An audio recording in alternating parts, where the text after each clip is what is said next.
we follow the Facebook page of the Greatest Loop, and because of that, we discovered that she was coming right into the Treasure Coast, into the Fort Pierce Inlet.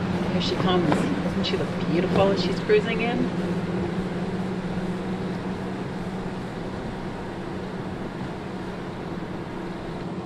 Greatest Loop, Captain Chris. Go ahead, Captain Chris.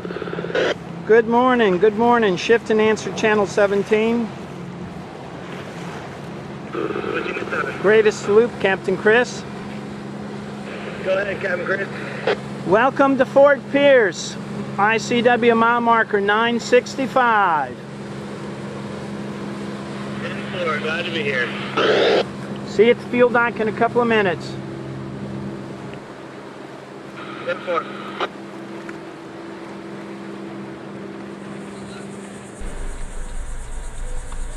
Like many harbor hosts do, we offered a grocery run and a place where they could get fuel at a discount. So we're hanging out over at Cracker Boys across the canal, taking these photos as she comes in, so you can see how pretty she is. Greatest Loop, this is When Harbor she Town. comes into the dock, we race over in our car, we pick up one of the crew members, bring them to the local grocery store so that they can get a few things for the rest of their run.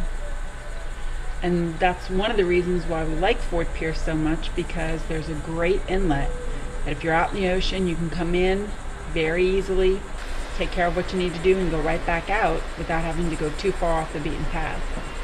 And if you're not in a fast boat, like this Swift Trawler 34, then you've got a lot of options in Fort Pierce where you can tie up to a marina or even anchor.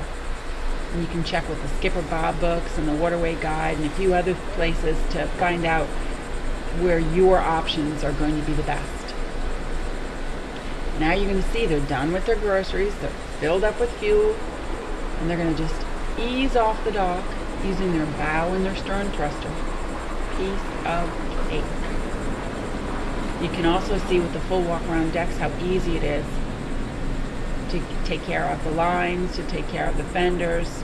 It's a terrific layout and design for doing locks. And I'm sure anybody who was on that boat for the last couple of months can attest to that. Look at how beautifully she's turning. And this is in Taylor Creek. Taylor Creek has got a pretty good current. We've just had a lot of rain over the last couple of days before this, and she's making it look easy, but Taylor Creek's given it a little bit more difficult. A little bit more difficult. Now she's headed off to Daytona Beach, I believe, where she's going to change crew, and Jeff Knoll from St. Bart's Yachts is picking her up. And she's going to head out to Charleston and north into the Chesapeake, where she'll finish her loop. We started with her in Norfolk, where we helped christen her. We're helping her along the way, and we'll meet her again somewhere. Bon voyage!